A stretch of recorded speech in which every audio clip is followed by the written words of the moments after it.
Hi Scorpio, this is Job. Welcome po sa ating channel. By the way, Scorpio, this is your second half of the month of October from October 15 to 31, 2025. Gamitin ang reading na ito bilang gabay lamang. Kung naka-resonate kayo, comment down. Tandaan, Scorpio, ito ay general reading. Kunin niyo lang po kung ano ang naka-resonate sa iyo. This is for you, Scorpio.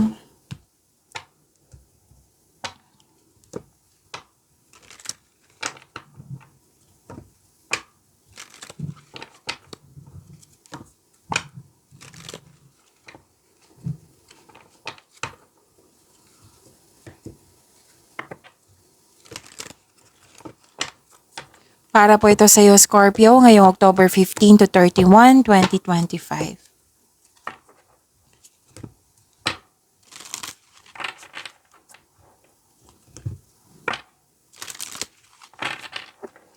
Para po ito sa iyo, Scorpio.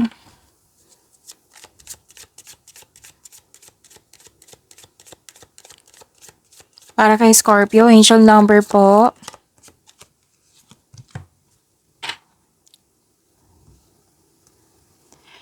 Scorpio, angel number 11.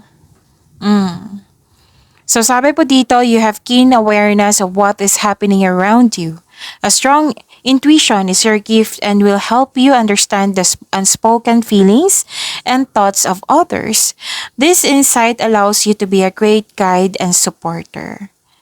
So to attract more blessings, let us say the power affirmation. Let us say, I am intuitive. Again, I am intuitive. Okay, so what to do when you see angel number 11? Sabi po dito, pay attention kayo sa inyong intuition. Makinig kayo sa inyong intuition. Listen closely to your thoughts, ideas, and inner feelings as they may hold important guidance. So may sasabihin, may mensahe po ang inyong intuition. So makinig kung pwede po. Next is embrace spiritual practices. Okay, meditate, mag-journal kayo to deepen your connection to your inner self. Next is stay open to new paths. Okay? And yun po, kasi ang intuition kasi, siya yung magagabay sa iyo patungo sa right path, patungo sa success. Next is trust your pasensya na po. Next is trust your abilities. Have faith in yourself. Magtiwala sa inyong abilities, skills, talino, experiences, and your creative energy. Have faith in yourself. Recognizing your inherent power to manifest your desires. Okay? So that is angel number 11.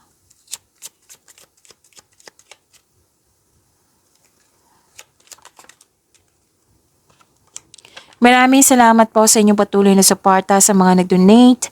Sa mga hindi nag-skip ng ads, maraming salamat po. Sa mga hindi pa nag-subscribe, subscribe na po kayo at click bell notification para malaman nyo na may bago tayong video.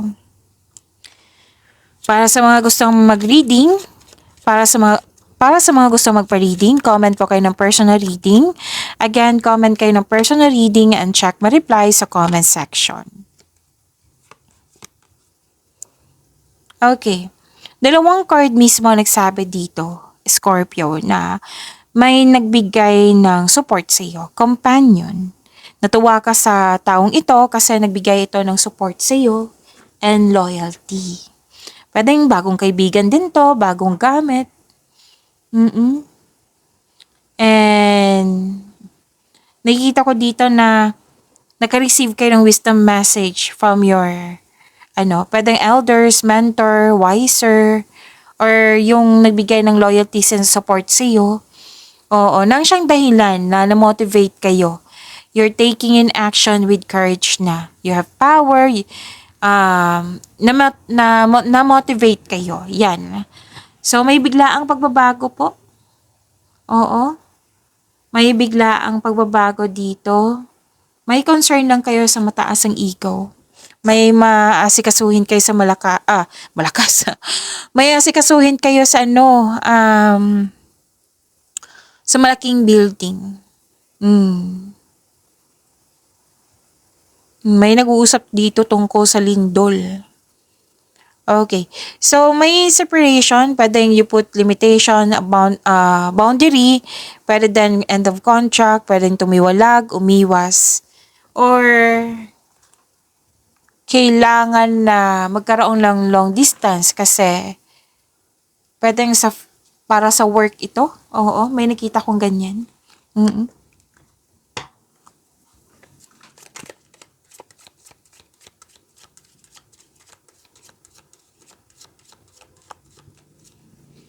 Energy po ni Scorpio ngayong October 15 to 31, 2025. Dalawa na po ito, kunin ko na.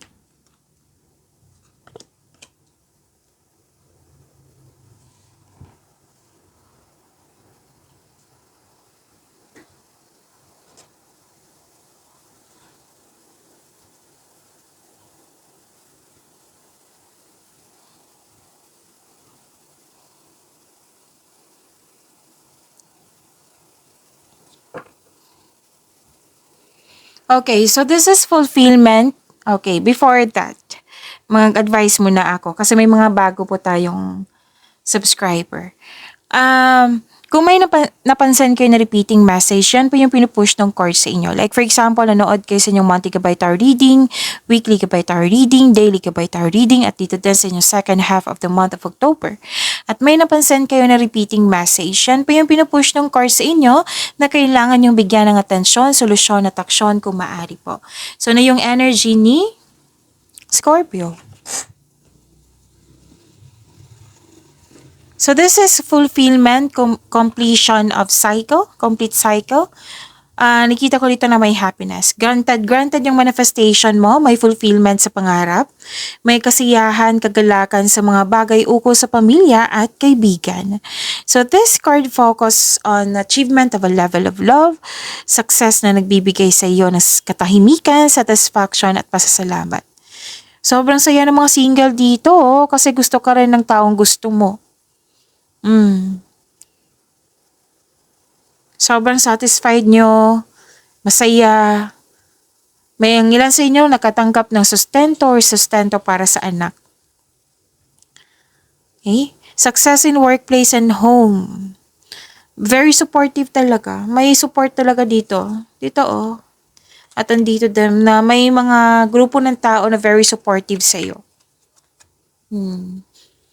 Kung ikaw ay may balak mag-change career or magtayo ng negosyo, know that you have a very supportive group of people.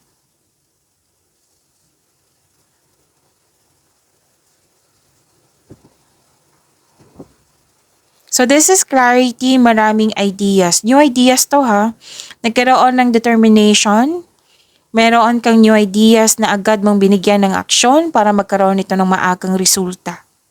May magaganap na importanteng pag-uusap sa isang tao. Magkakaroon ng importanteng pag-uusap or confrontation sa isang tao. Makinig din kayo sa inyong intuition. Okay, so andito po, nag-clarify siya sa angel number 11. Ang ilan sa inyo napansin din nila na may improvement sa iyong communication skills. Nagkaroon ng bagong insights and clarity kung paano pa i-improve ang iyong kaperahan, proyekto, relasyon. Oo. May go signal dito para sa mga may balak magnegosyo or mag-level up sa inyong trabaho.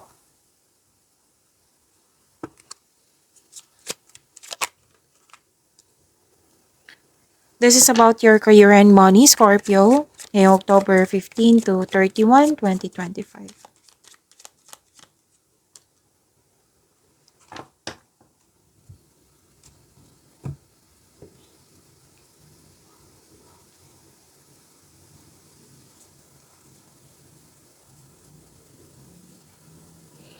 Okay. So, may dito, may bata kasi dito. Pwedeng inner child mo, pwedeng literal na bata or mga bata.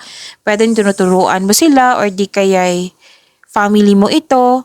Oo, na basta nagbibigay po ito ng happiness sa iyo. Nang siyang dahilan kung bakit naging hard worker kayo. sa araw-araw kung bakit na kayo naging productive kayo sa araw-araw. Oo. Tapos, andito pa rin yung support ng grupo ng tao. Pwedeng co-workers to na para mong pamilya or literal na pamilya mo. So, puro support yung sinasabi dito. Wow. Yung naghahatid sila ng motivation sa iyo nang siyang dahilan na magkakaroon ka ng focus sa pag-achieve ng goal mo. May nakita rin akong reunion or outing. Opo. Mm.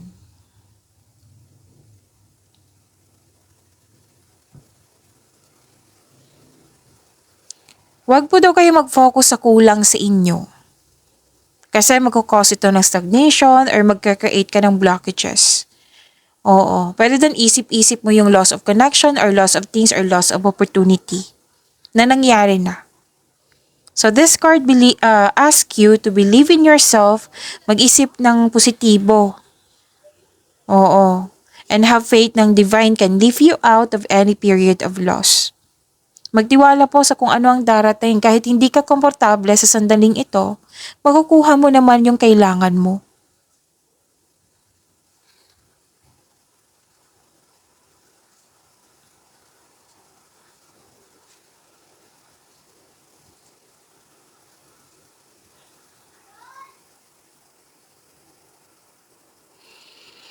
Okay, may ano dito, may parating na job opportunity or business partnership. Mm.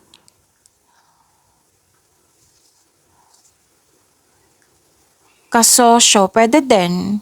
So, grab mo na itong opportunity na ito dahil may nakita akong financial growth. Basta planuhin ng mabuti at sipagan sa araw-araw. Siyempre, kailangan ng aksyon po. Okay? May nagkasundo dito, oh.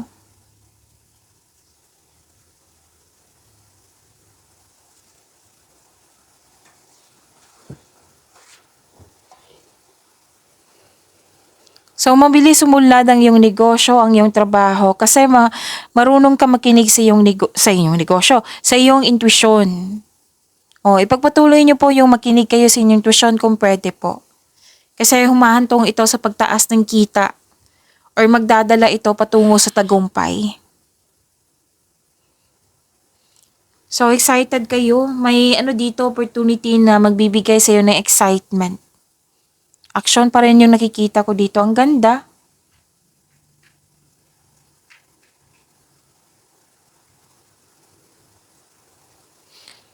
So, may promotion ng dahil sa kasipagan. Wow, financial growth ha, after a period of struggle. Your discipline and hard work are paying off. So, enjoy this time. May magandang balita na parating or may bagay na matutupad. Good news po after a period of struggle. Wow, claim niyo po ha. And you're feeling proud kasi may accomplishment kayo dito, may natapos kayo. In-acknowledge mo yung success at may matatanggap kang papuri from other people. Nagsumikap ka at deserve mo itong tagumpay na ito. So allow yourself to shine in this moment. Pwede din may leadership role na binigay sa inyo. Ito yung marahil yung promotion na sinasabi kanina. Na oo, nasabi kanina.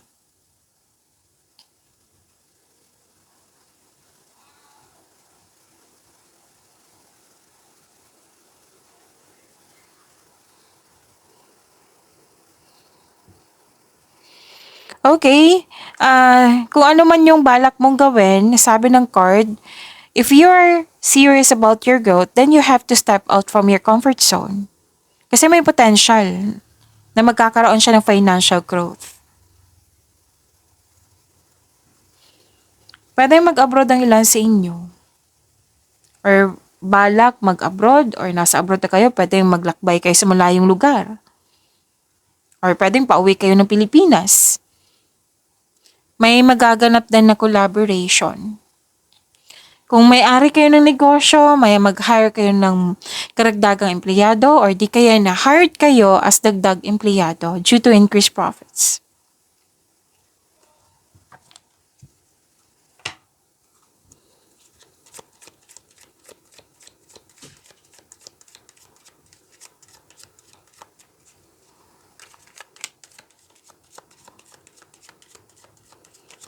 Love life, self-love, partnership, and romance ni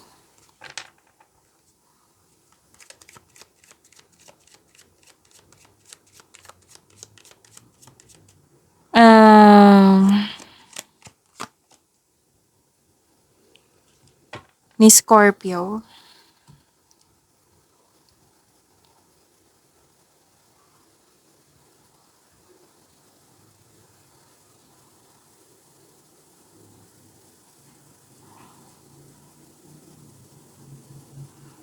Sa mga single po, this is a signal na may ano dito eh. May attractions sa teacher or sa student. Pwedeng magaan ng loob mo sa kanya. Pwede din marami kang natutunan sa kanya kaya magaan ang loob mo sa kanya. Sa mga relasyon sa buhay mag-asawa, may nakita ko ditong nag-celebrate ng wedding anniversary. Pwede din na may magaganap na kasal, may magaganap na pamanikan, any kind of tradisyon ng mga Pinoy, basta nasunod po. You're showing your kindness to everyone also.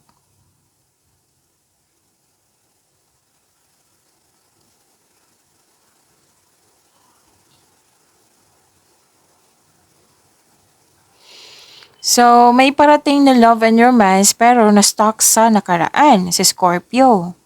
Kailangan ng forgiveness dito para makawala ka. Kailangan maging willing ka mag-move on from the past para maging mas magaan yung bagong pag-ibig.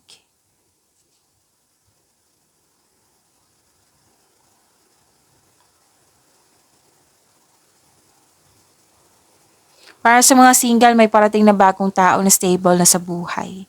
Para sa mga relasyon, kayong dalawa ay matured enough na, loyal sa isa't isa. Both of you are taking in action and stability upang maipalago pa ang inyong koneksyon. Babala lang po sa ego clashing.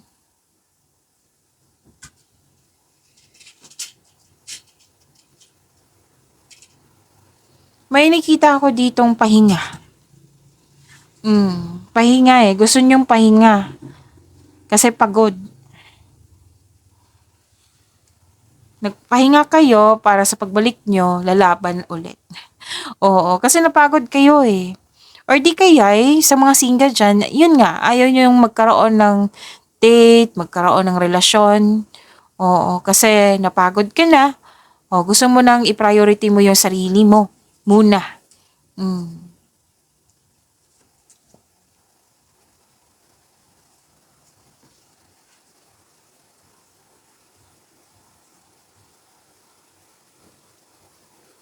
Para sa mga relasyon sa buhay mag-asawa, nakaramdam ka ng pagod dito or stress dahil sa hindi pagkakaunawaan. So, nag-decide muna kayo ng space. Kasi space is a sign of respect sa inyong sarili, sa kanya, as inyong connection. Iwasan nyo lang po mag-overthink ha. Oo. Kasi that is creating blockages. Kung nag-overthink na kayo ngayon, then ask for help. Okay? Pwedeng isuko nyo lahat kay God at maghingi kayo ng divine assistance. If you're feeling trapped or nagkaroon ng restriction, kayo lang po ang makakawala dyan. Okay? So this card asks you to allow yourself to experience love again. So after nito, magkakaroon siya ng magandang transformation. So kahit ayaw mo pa sa mga single dyan, may parating talaga sa inyo. May chance na mamimit mo yung new romantic partner. Opo. Sa mga relasyon sa buhay mag-asawa, yun nga, yung matatapos rin tong problema nyo. Yung hindi pagkakaunawaan. Kasi may dumating na blessings at ang siyang dahilan na magkakaayos kayo.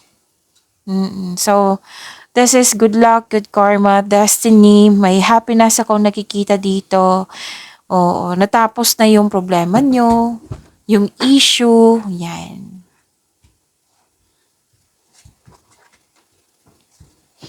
At nakikita ko rin dito na